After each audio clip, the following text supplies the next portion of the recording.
Alright guys, how's it going? Welcome back. Today I'm in this 2016 Nissan Navara pickup truck.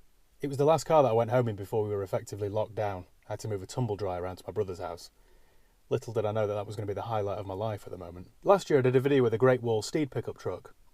Now they're the cheapest pickup trucks you can buy, and I remember thinking that if you absolutely needed a pickup truck, that would be the one to buy because you may as well save yourself £8,000, £9,000, £10,000 over a Toyota Hilux and go for the Great Wall.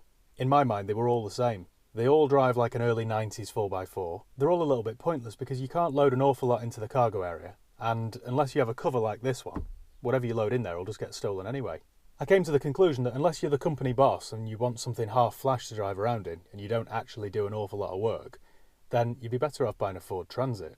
I did miss a few important things out on that Great Wall review though. For example, pickup trucks are really popular with farmers because they're often four-wheel drive and you can rough them up. You can treat them as real workhorses. And they make good business sense if you own your own business, because there are loads of tax incentives. So there I was critiquing it as a car, and perhaps I was a little bit wrong. Anyway, the Nissan Navara has been around since the late 90s. In the US it was called the Frontier. The second generation was released in 2004, and I quite like that shape. It was quite aggressive looking and quite chunky. But years down the line they had lots of issues with them. The chassis would corrode and rust that bad that eventually they would snap, which isn't very good when you're trying to market the Navara as a tough-as-boots old workhorse.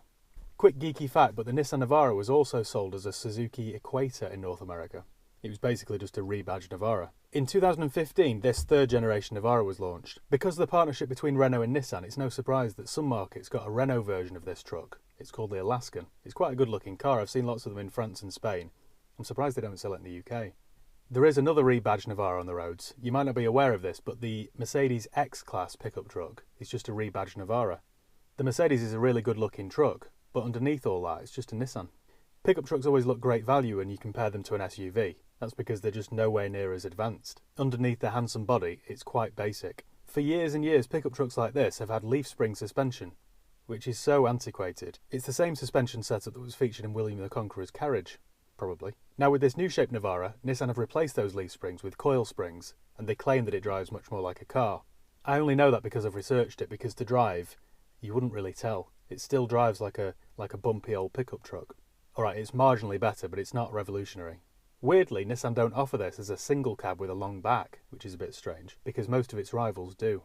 Under the bonnet is a 2.3 litre 4-cylinder turbo diesel, which is pretty good actually. It's powerful, but it's also smooth and very fuel efficient. In fact, it's one of the most fuel-efficient pickup trucks on sale. They're also four-wheel drive, which is handy if you're a farmer and you plan on using this as a workhorse. They offer a 163 brake horsepower version or the 190 brake horsepower version that's in this.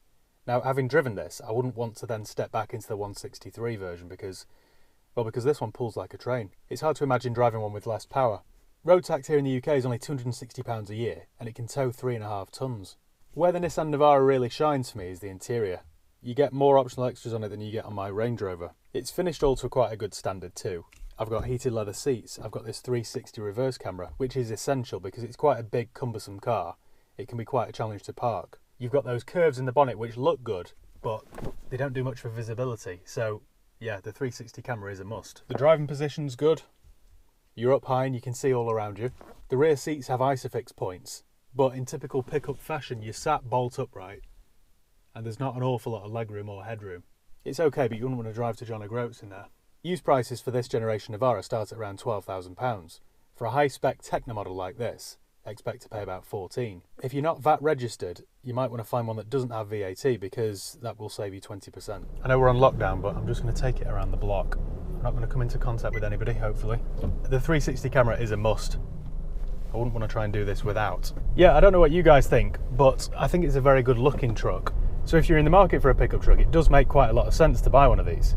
You also get a 5-year, 100,000 mile manufacturer warranty. So Nissan must have confidence in what they're building to offer that sort of warranty, especially knowing that these are going to get used and abused. See what I mean about the bumpy ride? It's not my cup of tea personally, but then no pickup trucks are. But I can see why the Navaras are so popular. It was Pickup Truck of the Year back in 2016. So thanks once again for watching. Make sure you give the video a thumbs up if you enjoyed it. Make sure you subscribe if you haven't done already.